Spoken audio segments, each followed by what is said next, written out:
was awful. I didn't think it would end like this. It was such a good day. It really was. Joshua Coleman reporting from the Sacramento Capitol, where freedom is officially over. I'm sorry, let me rephrase that. Joshua Coleman reporting from China.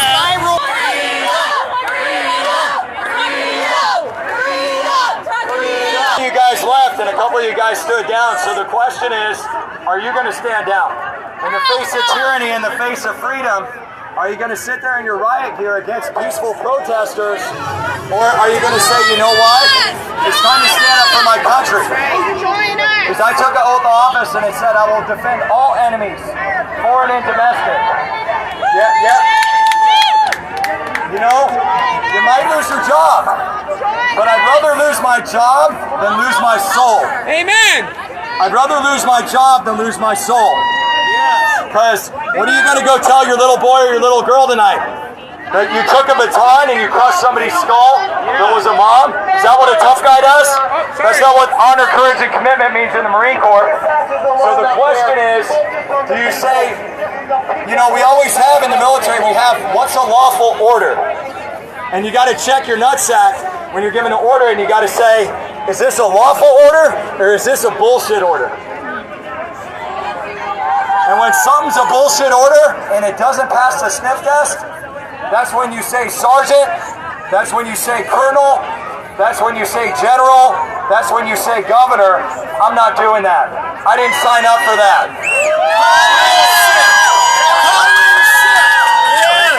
That's what it takes. So the question, I want each and every one of you to do a gut check right now.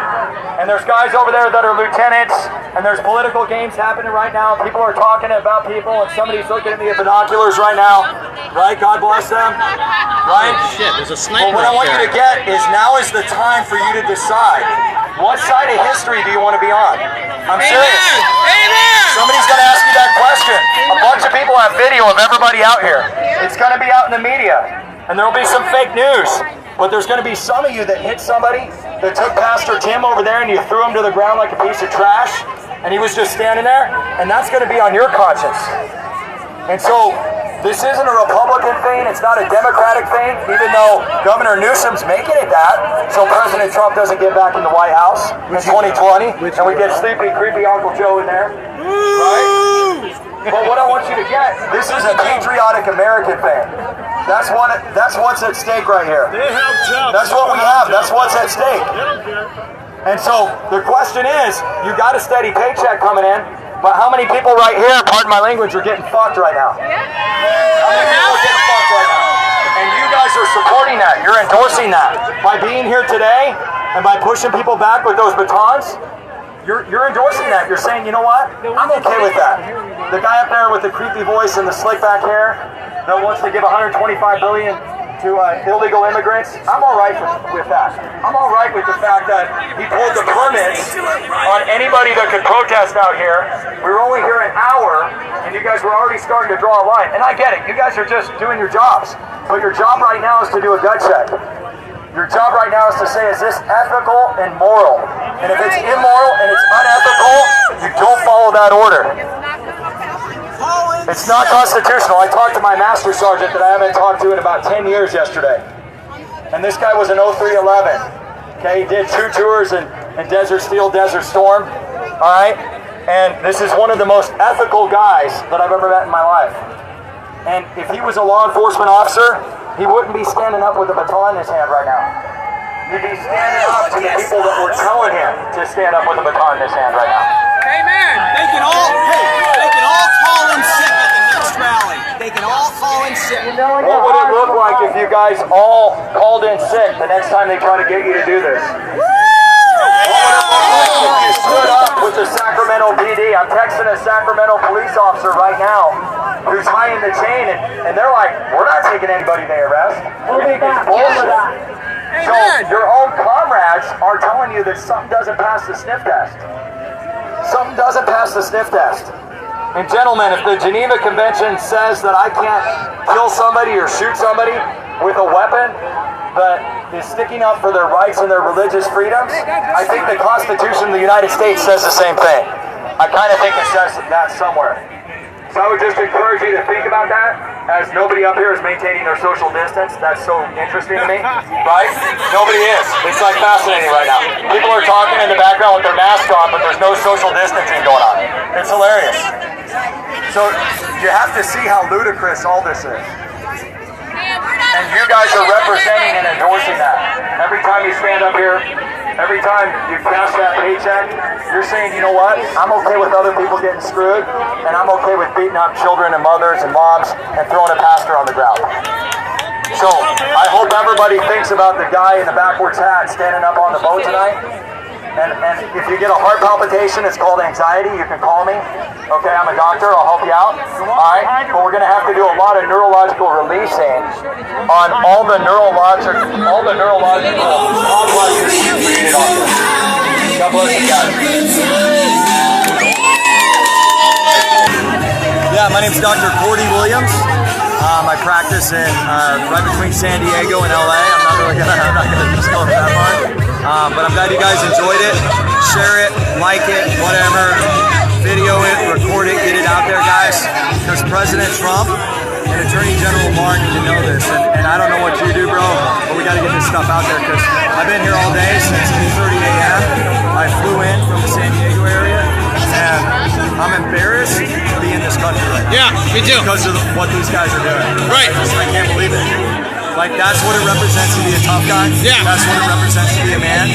And I mean, if I was 20 years younger and I didn't have kids, I don't know, I'd probably be going a couple of rounds with some of them. Right. So, because this is just, they're in armor, like they're about to like. Guys, what I want you to understand, truly leading is always about taking the first step to stand up when morally and ethically you don't feel like something is right. Leadership is in the force of fear, in the force of uncertainty, right? There are a lot of uncertain situations. I chose to come here today because I knew I had to take a stand for liberty, right? I had to choose to take a stand. There's some of your own men right now are walking back in the Capitol, right? You could totally do that. Take off your cover, go get a nice bottle of water, go relax. A nice beer? And maybe a beer too, right? I got cigars in the van over here, right? And that would be a way of saying, you know what? I don't really buy into this.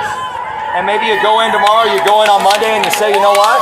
This doesn't work for me anymore. Maybe you say that. You guys could get jobs tomorrow at the sheriff's department, right? You get jobs anywhere. You're starting to talk to them, they're Right? walking away. I'm telling you, man.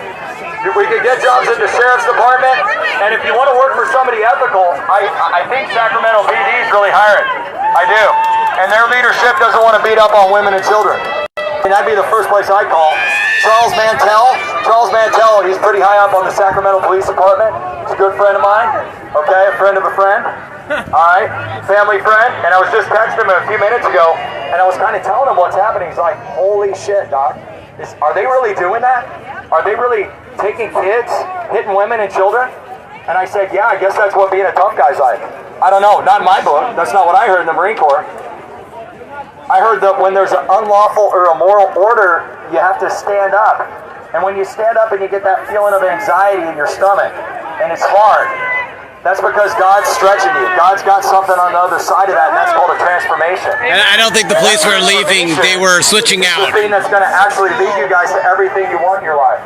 Because right now, if you're getting that feeling like this is wrong, and I shouldn't be doing this, and I'm on the wrong side of history right now, then that's when you need to stand up. And maybe somebody's going to throw me down in a second. Somebody's pointing at me. Who knows?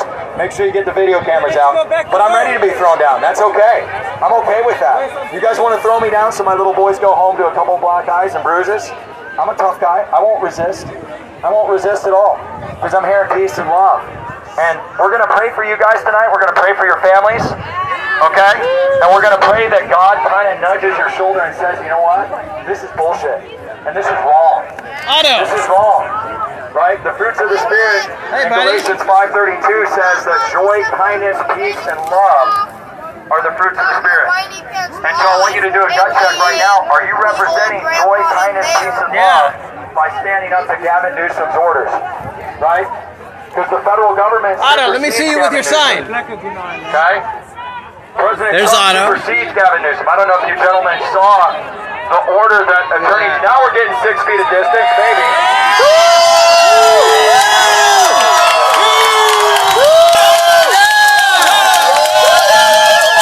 Thank you, gentlemen. Thank you. I don't know if that was because you got us to the street, but I'm going to call it a win anyways.